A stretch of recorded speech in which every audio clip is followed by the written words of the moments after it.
அவங்க என்ன ஒரு கருத்து வைக்கிறாங்கன்னா, இப்ப நீங்க சீமான ஆதரிக்கிறீங்கல்ல, ஏன் நீங்க வந்து சீமான ஆதரிக்கிறீங்க?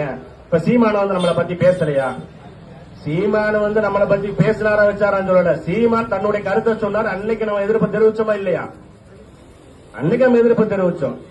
ஆனா இன்னைக்கு ஒண்ணு இஸ்லாமியர்களுக்கு ஏதாச்சும் ஒண்ணுன்றதுமேவும் என்ன முதல் குரலாக சீமான் குரல் இருக்கு. நாம் தமிழர் கட்சியின் ஒருங்கிணைப்பாளர் சீமான் குரல் ஓங்கி ஒலிக்குது.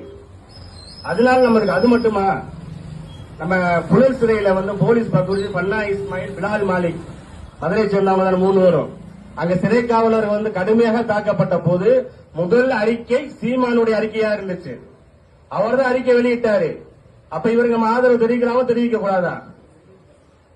நம்ம சமுதாயத்துக்காக தன்னையே அர்ப்பணித்த கோவை பாஷாபாய் மரணத்துல இஸ்லாமிய அமைப்பு தலைவர் வராத போது சீமான் வந்து நின்று என்னோட அப்பா மரணிச்சாருன்னு சொன்னார்ல. இந்த துணிச்ச தமிழகத்துல வேற யாருக்கு இருந்துச்சு? எந்த திராவிட கட்சிக்கு இருந்துச்சு?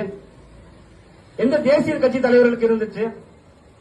அப்ப தன்னுடைய அப்பா இறந்தாரு, அதுக்காக நான் வந்திருக்கேன் அப்படின்னு சொல்லிட்டு மறுநாள் ஒரு பேட்டி சந்திப்புல வந்து என்ன செய்யறாங்க அப்படின்னா, எப்படி நீங்க குற்றவாளியை வந்து தன்னுடைய அப்பான்னு சொல்லுவீங்கன்னு சொல்லி சீமான்ட்ட கேட்கும் போது, சரிங்க இவர் குற்றவாளி ஒரு பக்கம் வச்சுக்கங்க, இப்ப குஜராத் கலவரத்தில் ஈடுபட்ட பிரதமர் மோடி, உள்துறை அமைச்சர் அமித்ஷாவும் யாருங்க? அவங்களும் குற்றவாளி தானே.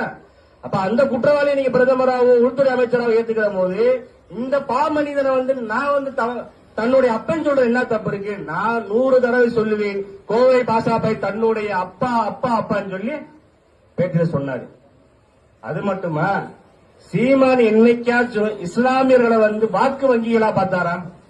இங்க இருக்க ஆளுங்கட்சி, ஆண்ட கட்சி, திமுக கூட இருக்க இஸ்லாமிய அமைப்புகள் அத்தனை பேரையும் சொல்லுவோம் நம்ம, அவங்களும் நம்மள வாக்கு வங்கியா தானே பாக்குறாங்க. என்னைக்காச்சும் சீமான் நீங்க வந்து எனக்கு வாக்களிக்கணும்னு சொல்லி இஸ்லாமியர்களுக்கு வாக்களிங்கன்னு சொல்லி என்னைக்காச்சும் வந்து வாக்கு கேட்டிருக்காப்லையா? சீமான் கேட்டது இல்ல.